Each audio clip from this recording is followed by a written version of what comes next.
What's up? It's Sebastian with the ProNerd Report. Welcome back to the channel. So today we're taking a look at Cult of the Lamb. But before we do, go ahead and hit that like and subscribe button. It helps out the channel a lot and it keeps you up to date with all things the ProNerd Report. Without further ado, let's get to it. So I never thought I'd want to play a game where I'm a lamb and also a maniacal cult leader. I also never thought I'd play a game where you are taking down dungeons all the while leading a cult full of cute creatures to achieve nefarious goals. Yet again, here I am.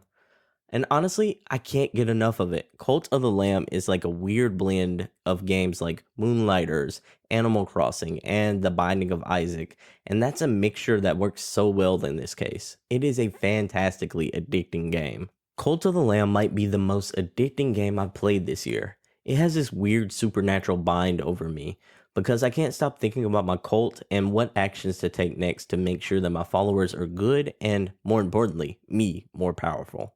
So what is this game that I'm talking about? Why am I raving over it? And why does this game have me obsessing over it? Let me explain. Cult of the Lamb is a 2D roguelike fused with a village simulator game. It's a weird mixture that works so well. You play as a lamb who is the leader of an evil cult who is trying to unleash a dormant god upon the world. You build and craft a village for your cult to grow and thrive, all the while you try to take down 4 dungeons and try to take down each major boss within each dungeon. Each dungeon will give you resources to help you take care of your followers and make sure that they're fed and in a clean and growing environment. Low-key, this is like a demonic version of Animal Crossing and a fast-paced roguelike dungeon game all in one. Let's talk about how the gameplay works, though. How does this game feel? Does it respond well? Does it compare to some of its contemporaries in the roguelike genre? Let me answer those questions. The roguelike gameplay is swift, it feels fluid, it's easy to control, and it doesn't feel too hard. The environments and the way you move across the world very much is reminiscent of the game Moonlighters, but the action feels a little more crisp, a little more zippy, kind of like Hades. And that's really good company to be a part of. Both of those games are very well designed, and both of those games are really good roguelike games.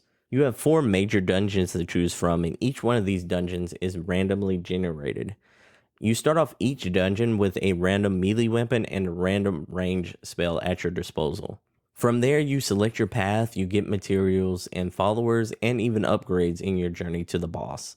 There are a few things I didn't like about the roguelike side of the game. For starters, I really don't like all the weapon types that are available. Some of them feel way more fun to play than others. Some of them feel really bad to control. I wish that all the weapons felt as fun to use as opposed to being a bummer when I got a certain weapon. Because legitimately there are certain weapons that you get that feel like, this run is not going to be a good one. But I feel like that's kind of few and far between. You kind of can make it work to the best of your abilities, even though it's not really a good, well-designed weapon type. Overall, the gameplay is surprisingly simple like Moonlighters and a bit like Hades, but it's so much fun to play. On the flip side, this game is surprisingly deep as a village simulator. You can create mines and lumber mills, all the while you can assign your followers to work each one of these for resources. You can also create gardens for your followers to gather food. You can assign followers to pray at the altar to strengthen you and your village as a whole. You can also decorate your village in a ton of different ways that you unlock as you progress in the game. By the way, the more villagers you have, the more powerful you become. But with great power comes great responsibility. For you see, you have to keep each one of your followers happy. If they think you're weak or they see through some of the things you're doing, or if they genuinely aren't happy with you, then they will start to rebel against you and speak out against you as well. You also have to instruct your followers by giving them jobs and clean up after them, especially in the early stages of the game. They poop everywhere. It's ridiculous. As the village grows, though, thankfully your members will become more self-sufficient. And then all you have to do is focus on keeping their faith in you really high. The higher their faith in you, the easier it is for you to level up. And the easier it is for you to level up, the more stronger you become in trying to take down each dungeon. It's a loop that really works and it's honestly very addicting. To be honest, this game is extremely fun, but it did make me a bit uncomfortable. I love it, don't get me wrong, but this game rewards you for being evil to your village members. I got too attached to them to do some of the most evil actions available to them. Even though I knew it would make me stronger, I just couldn't bring myself to sacrificing some people or maybe like making them eat poop. It felt too evil for me to cross that line. So I took the slower route and tried to become that nice middle ground kind of guy.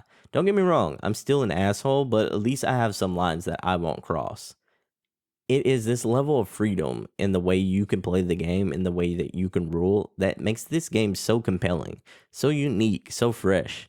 You can be as evil as you possibly can be and get insanely powerful quickly, or you can still become stronger even though it might take you a slower route by going a very different direction. You can lead your cult through fear and through manipulation and murder and chaos, or you can lead them by making them respect you, love you, and adore you.